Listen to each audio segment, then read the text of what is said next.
একটা ছবি, শুধু একটা ছবি কিন্তু একটা দেশের ইতিহাসকে নাড়িয়ে দিতে পারে। আজ আমরা ঠিক তেমনই একটা মুহূর্তের গভীরে যাব। চলুন ফিরে যাই 1987 সালে আর শুনি সেই শক্তিশালী ছবির পেছনের গল্পটা, যা শুধু একটা প্রতিবাদের ছবি ছিল না, বরং একটা পুরো জাতির মুক্তির আকাঙ্ক্ষার প্রতীক হয়ে উঠেছিল। এই যে দুটো সহজ বাক্য, একজন তরুণের বুকে আর পিঠে লেখা, এগুলো আসলে শুধু কয়েকটা শব্দ ছিল না, এগুলো ছিল একটা ঘোষণাপত্র। বাংলাদেশে গণতন্ত্রের জন্য লড়াই করা একটা পুরো প্রজন্মের কাছে এই কথাগুলোই হয়ে উঠেছিল প্রতিরোধের সবচেয়ে বড় স্লোগান। আর ইনি হলেন নূর হোসেন। দেখলে মনে হবে একদম সাধারণ একজন তরুণ, কিন্তু 1987 সালের 10ই নভেম্বর তিনি আর সাধারণ ছিলেন না। সেদিন তার শরীরটাই হয়ে উঠেছিল প্রতিবাদের এক জীবন্ত ব্যানার। তো চলুন জেনে নেওয়া যাক সেই মানুষটার গল্প, সেই ঐতিহাসিক দিনের আখ্যান, আর কিভাবে তার আত্মত্যাগ তাকে গণতন্ত্রের এক অমর প্রতীকে পরিণত করল সেই কাহিনী। আচ্ছা, তো ঠিক কি ঘটছিল তখন? সময়টা 1987। বাংলাদেশ তখন রাষ্ট্রপতি এইচ.এম. এরশাদের সামরিক সরকারের অধীনে। চারদিকে একটা চাপা উত্তেজনা। বিরোধী আন্দোলনের জন্য ওই সময়টা ছিল খুবই গুরুত্বপূর্ণ। দেশের দুটো বড় রাজনৈতিক জোট একজোট হয়ে ঢাকায় একটা বিশাল বিক্ষোভের ডাক দিয়েছিল। তাদের একটাই লক্ষ্য ছিল স্বৈরা শাসনের পতন ঘটানো। আর সবচেয়ে অবাক করার মতো বিষয় হল, এটা কিন্তু হঠাৎ করে ঘটে যাওয়া কিছু ছিল না। এটা ছিল প্রতিবাদের একটা পরিকল্পিত আর দুঃসাহসী প্রকাশ। নূর হোসেন কিন্তু জেনে শুনেই নিজের শরীরকে গণতন্ত্রের জন্য একটা জীবন্ত ব্যানারে পরিণত করেছিলেন। আর তারপর এলো সেই দিনটা, 10ই নভেম্বর। একদিকে একজন সাধারণ মানুষের দৃঢ় সংকল্প, আর অন্যদিকে পুরো রাষ্ট্রশক্তি, এক অসম লড়াই। এই ব্যক্তিগত কথোপকথনটা শুনলেই বোঝা যায় নূর হোসেনের মনোবল কতটা শক্ত ছিল। তিনি কিন্তু জানতেন কি হতে চলেছে, কি হতে পারে, কিন্তু গণতন্ত্রের জন্য নিজের জীবন উৎসর্গ করতে তিনি পুরোপুরি প্রস্তুত ছিলেন। একদিকে ছিল নূর হোসেনের মতো কর্মীদের সাহস, আর অন্যদিকে ছিল রাষ্ট্রযন্ত্রের সর্বোচ্চ শক্তি। সরকার যেন তেন প্রকারে এই বিক্ষোভকে থামাতে চেয়েছিল। সারা দেশে জরুরি অবস্থা জারি করা হলো, মিছিল মিটিং সব বন্ধ, এমনকি ট্রেন লঞ্চ পর্যন্ত বন্ধ করে দেওয়া হলো যাতে মানুষ ঢাকায় আসতে না পারে। আর সেই দিনের মুয়াজাহার ফলাফলটা ছিল ভয়াবহ।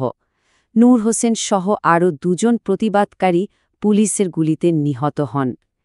ঢাকার যে জায়গাটাতে তিনি প্রাণ দিয়েছিলেন, সেই জিরো পয়েন্টটি পরে নূর হোসেন চত্বর নামে পরিচিতি পায়। নূর হোসেনের মৃত্যুর মধ্য দিয়ে রাজপথের লড়াই হয়তো এক মুহূর্তের জন্য থেমেছিল, কিন্তু পর্দার আড়ালে শুরু হয়েছিল আরেকটা লড়াই, আর সেটা হলো তার স্মৃতিকে ইতিহাস থেকে মুছে ফেলার লড়াই। চলুন দেখি সরকার কিভাবে এই গল্পটাকে চেপে দেওয়ার চেষ্টা করেছিল। ঘটনার পরের ৭২ ঘণ্টা সরকারের তৎপরতা ছিল চোখে পড়ার মতো। পরিচয় গোপন রাখতে নূর হোসেনের লাশ খুব তাড়াহুড়ো করে গোপনে দাফন করা হয়, কিন্তু শত চেষ্টার পরেও তার পরিচয়টা মুছে ফেলা সম্ভব হয়নি। তার পরিবার হাল ছাড়েনি এবং শেষ পর্যন্ত তার কবরটা খুঁজে বের করে। এই কথাটা একবার ভাবুন তো, রাষ্ট্রীয় বাহিনী এতটাই তাড়াহুড়োর মধ্যে ছিল যে তারা তার শরীর থেকে প্রতিবাদের চিহ্ন মুছে ফেলারও সুযোগ পায়নি। মানে মৃত্যুর পরেও তার শরীরটা কথা বলছিল, সেই স্লোগানগুলো মোছা যায়নি, ওগুলো রয়ে গিয়েছিল। সরকারের ভাষ্য ছিল একদম অন্যরকম। তারা পুরো বিক্ষোভটাকেই ব্যর্থ বলে উড়িয়ে দেয়। তৎকালীন সরকারের মন্ত্রীরা বিবিসিকে বলেছিলেন যে এই মৃত্যু নিয়ে সরকারের উচ্চ পর্যায়ে কোনো প্রতিক্রিয়া হয়নি, তাদের কাছে এটা তেমন কোনো গুরুত্বপূর্ণ ঘটনাই ছিল না। কিন্তু ইতিহাসকে কি চাইলেই চেপে রাখা যায়? একদমই না। সরকারের সব চেষ্টা সত্ত্বেও নূর হোসেনের আত্মত্যাগ ধীরে ধীরে এক শক্তিশালী রাজনৈতিক প্রতীকে পরিণত হয়। কিন্তু সেই প্রতীক নিয়েও শুরু হয় নতুন এক লড়াই। এখানে আমরা দেখতে পাচ্ছি একই ঘটনাকে দুটো প্রধান রাজনৈতিক দল কিভাবে ভিন্ন ভিন্ন চোখে দেখেছে। একদিকে আওয়ামী লীগ নূর হোসেনকে নিজেদের দলের গণতন্ত্রের জন্য আত্মত্যাগের প্রতীক হিসেবে দেখে, অন্যদিকে জাতীয় পার্টি যারা তখন ক্ষমতায় ছিল তারা সময়ের সাথে সাথে নিজেদের অবস্থান বদলেছে, এমনকি পরে এই দিনটিকে গণতন্ত্র দিবস হিসেবেও পালন করতে শুরু করে। তাহলে প্রশ্নটা হলো, একজন সাধারণ প্রতিবাদী কিভাবে একটা জাতির আইকন হয়ে উঠলেন? এর পেছনে কয়েকটা ধাপ আছে।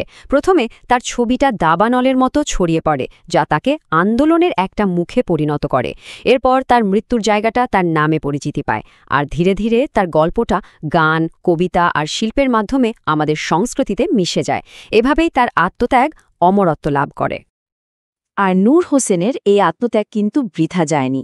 তার মৃত্যুর পর প্রতিবাদ আরও তীব্র হয়ে ওঠে, আর এর সরাসরি ফল হিসেবে কয়েক সপ্তাহ পরে সরকার একটা বড় রাজনৈতিক ছাড় দিতে বাধ্য হয়, সংসদ ভেঙে দেওয়া হয়। শেষ পর্যন্ত নূর হোসেনের পরিচয়টা কিন্তু বেশ জটিল। কারো কাছে তিনি গণতন্ত্রের এক বিশুদ্ধ কর্মী, আবার কারো কাছে তিনি একজন দলীয় শহীদ। সেই সময়ের ক্ষমতাসীনদের কাছে তিনি ছিলেন এক ঐতিহাসিক বিড়ম্বনা মাত্র। তার পরিচয় নিয়ে এই যে ভিন্ন ভিন্ন দৃষ্টিভঙ্গি, এটাই তার লেগেসিকে এত গুরুত্বপূর্ণ আর জীবন্ত করে তুলেছে। এই পুরো গল্পটা আমাদের একটা বড় প্রশ্নের সামনে দাঁড় করিয়ে দেয়। নূর হোসেনের গল্পটা আমাদের বারবার মনে করিয়ে দেয় যে ইতিহাস প্রায়শই একটা সংগ্রামের ক্ষেত্র, যেখানে স্মৃতি আর প্রতীক নিয়ে লড়াইটা চলতেই থাকে। আর সেখানেই প্রশ্নটা আসে, একজন বীরকে সংজ্ঞায়িত করার অধিকার আসলে কার?